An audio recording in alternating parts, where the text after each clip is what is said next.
Que reste-t-il de la fortune d'Harvey Weinstein? Coulisses présentées ce vendredi à la justice. Harvey Weinstein est un homme seul, et sans domicile fixe.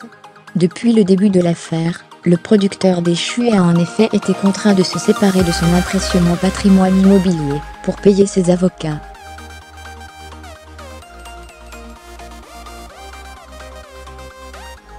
Et financer son prochain divorce. Avant l'affaire qui a entraîné sa chute, la fortune d'Harvey Weinstein était estimée entre 240 et 300 millions de dollars.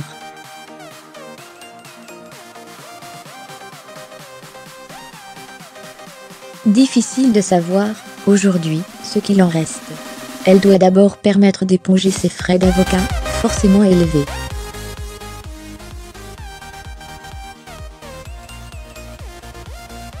Rappelons que le plus célèbre d'entre eux, Benjamin Brafman, aurait touché entre 500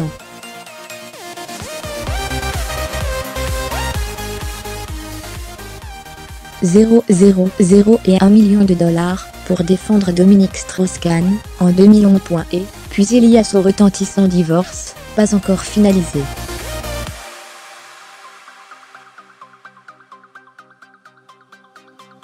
Avec son épouse, la créatrice de mode britannique Georgina Chapman, le producteur avait signé en 2007 un contrat prénuptial qui pourrait le contraindre à verser 12 millions de dollars, puis 400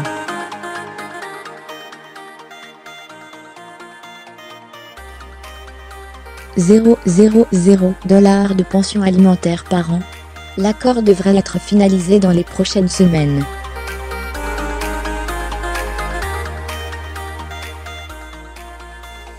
Il a vendu la maison de sa mère pour financer ses dépenses imprévues. Harvey Weinstein s'est rapidement tourné vers son patrimoine immobilier.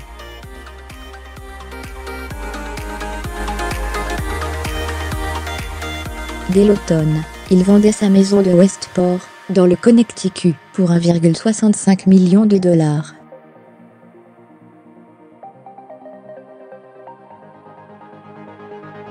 Une demeure occupée jusqu'à sa mort en novembre 2016 par sa mère Myriam. Il s'est ensuite séparé de sa splendide demeure des Hamptons, plus de 9000 m² vendus pour 10 millions de dollars.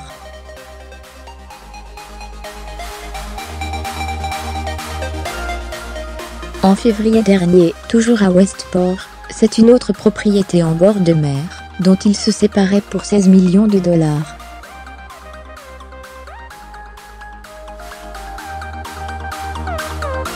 Le même mois, il vendait une maison dans le quartier de West Village, à New York, pour la bagatelle de 25 millions de dollars.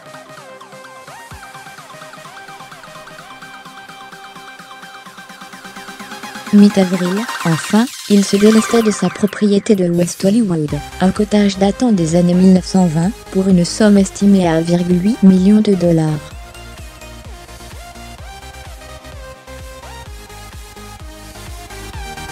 Occupé par l'un de ses enfants aînés, il l'avait mise en location 7 945 $ par mois, dès la publication des premières révélations à son encontre.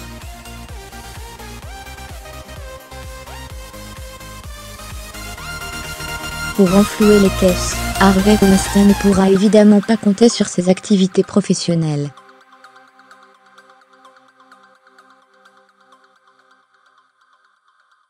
Le 19 mars dernier, The Weinstein Company, la société qu'il avait fondée avec son frère Bob, a déposé le bilan, ses dettes s'élevant entre 500 millions et 1 milliard de dollars.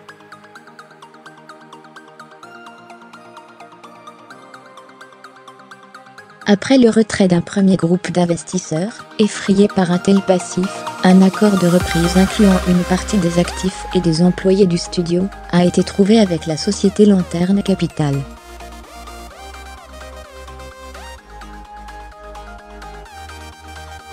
Jérôme Vermeulen mis à jour, créé, tout savoir sur Hollywood, le scandale Harvey Weinstein.